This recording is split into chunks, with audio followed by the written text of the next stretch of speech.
वास्तु के अनुसार इस दिशा में किचन आने के कारण व्यक्ति को पैरालाइज जैसी बड़ी हेल्थ प्रॉब्लम का सामना करना पड़ सकता है। और ये दिशा है नॉर्थ वेस्ट डायरेक्शन यानी कि वायव्य कोण। इसके पीछे का कारण है ज्योतिष के अकॉर्डिंग जो नॉर्थ वेस्ट डायरेक्शन होती है वो आपकी कुंडली में 5th हाउस और 6th हाउस को दर्शाती है।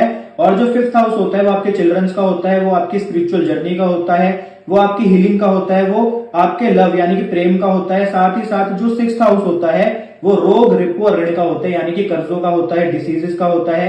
इसलिए नॉर्थ वेस्ट डायरेक्शन में जब किचन आ जाती है तो उससे ये दिशा दूषित हो जाती है, तो उसके कारण आपको इन सभी चीजों से रिलेटेड समस्याओं का सामना करना पड़ सकता है। और एक और बहुत इंपॉर्टेंट बात कि नॉर्थ वेस्ट डायरेक्शन में किचन आने के कारण आपके जीवन में धन की समस्याएं भी आ सकती हैं। इसके पीछे का रीजन ये है कि नॉर्थ वेस्ट डायरेक्शन के अपोजिट यानी कि 180 डिग्री पर जो डायरेक्शन है वो है साउथ ईस्ट यानी कि अग्निकोण, जो कि आपके जीवन के अंदर कैश फ्लो और पेमेंट रिकवरी को दर्शाता है।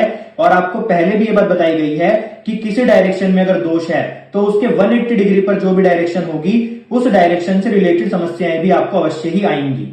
तो इसलिए आपको भूल कर भी कभी नॉर्थ वेस्ट डायरेक्शन में किचन नहीं बनाना चाहिए। परंतु अगर आप बना चुके हैं तो आपको घबराने की जरूरत नहीं है। वास्तु में इसका 100% उपाय है कि आपको एक येलो जैसलमेर नाम का स्टोन आता है, वो अपने स्टोव यानी कि अपने गैस के नीचे लाकर रख देना है। उससे आपकी प्रॉब्लम 100% दूर हो जाएगी। धन्यवाद।